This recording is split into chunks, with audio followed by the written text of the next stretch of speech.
Je voudrais faire un focus sur la façon dont nous donnons du sens aux choses ou aux expériences. C'est un peu comme si notre cerveau agissait à la fois comme une caméra et comme un projecteur. Une caméra. Nous savons que nos cinq sens sont comme une sorte d'interface entre la réalité extérieure, commune pour tout le monde, et notre réalité intérieure, ou plus exactement la façon dont nous représentons les choses. Alors, imaginons, je vois un chat dans la pièce.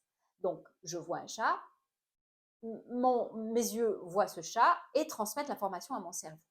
À ce moment-là, mon cerveau va projeter dans un espace autour de moi les expériences que j'ai en relation avec le chat. Imaginons que quand j'étais petite, j'avais un chat. Et ce chat, je l'adorais. C'était vraiment c'est un personnage important de ma vie. Je lui faisais des câlins, il m'apportait beaucoup d'amour, du réconfort même parfois. Je vois ce chat, ma caméra voit le chat, et mon cerveau projette toutes ces expériences positives en relation avec ce chat. Eh bien évidemment, quand je vais voir ce chat, je vais dire oh qu'est-ce qu'il est mignon. Je vais avoir un état interne très agréable, un mouvement vers ce chat et avoir un comportement et des mots très positifs par rapport à ce chat. Imaginons au contraire, quand j'étais petite, je me suis fait griffer par un chat. Je vois ce chat. Donc mon cerveau caméra perçoit le chat. Mon cerveau projecteur projette les images traumatisantes de quand j'étais petite et que j'ai été griffée. Là, immédiatement, quand je vois ce chat-là, oh, je ressens de la peur, je m'éloigne et je vais dire, oh, il y a un chat. Donc vous voyez, tout est impacté.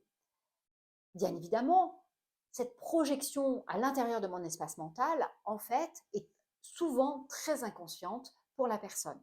En même temps, c'est ce qu'on appelle en psychologie l'unité entre la perception et la mémoire. Et c'est la mémoire qui va donner du sens à ce que je perçois. Donc même si c'est inconscient, ça va gouverner mes émotions, gouverner mon comportement, gouverner ma linguistique et puis sûrement mes choix dans la vie en général. Alors c'est vraiment intéressant pour nous qui accompagnons les autres personnes. Pourquoi? Imaginons que la personne soit tombée folle amoureuse de quelqu'un qui a des chats, ou même ne serait-ce qu'un seul chat. Et elle ne peut pas envisager de vivre avec elle parce que justement, elle a trop peur des chats, parce qu'elle a été griffée quand elle était petite. Ben, elle ne s'en souvient peut-être même pas. Et donc, elle vient vous consulter et elle vous dit, j'ai très peur des chats. Et pourtant, je suis très amoureuse. Et on m'a dit quand même, c'est ridicule. Eh bien, évidemment, tout ce qu'on peut vous dire, oui, qu'est-ce qui est le plus important? Est-ce que c'est de vivre avec la personne ou c'est de continuer à avoir peur des chats?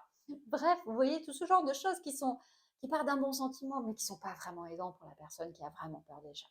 Alors, qu'est-ce qu'on peut faire, nous? Eh bien, tout simplement, poser la question à la personne. Lorsque tu me dis que tu as peur des chats, sur quoi te bases-tu pour savoir que tu as peur des chats? Quelle est l'expérience de référence qui fait que aujourd'hui tu as appris à avoir peur des chats? Vous voyez, avoir peur d'un chat, c'est basé forcément sur une expérience. C'est forcément un apprentissage. Donc c'est à nous de retrouver cet apprentissage de façon à ce que la personne en reprenne conscience et qu'elle puisse travailler là-dessus. Et après, pour travailler là-dessus, vous avez plein d'outils.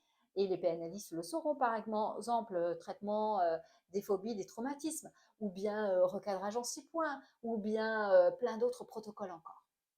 En tout cas, la première des choses, c'est reprendre conscience de cette projection inconsciente de ces expériences qui sont en référence avec ce que nous voyons de façon très consciente dans notre environnement.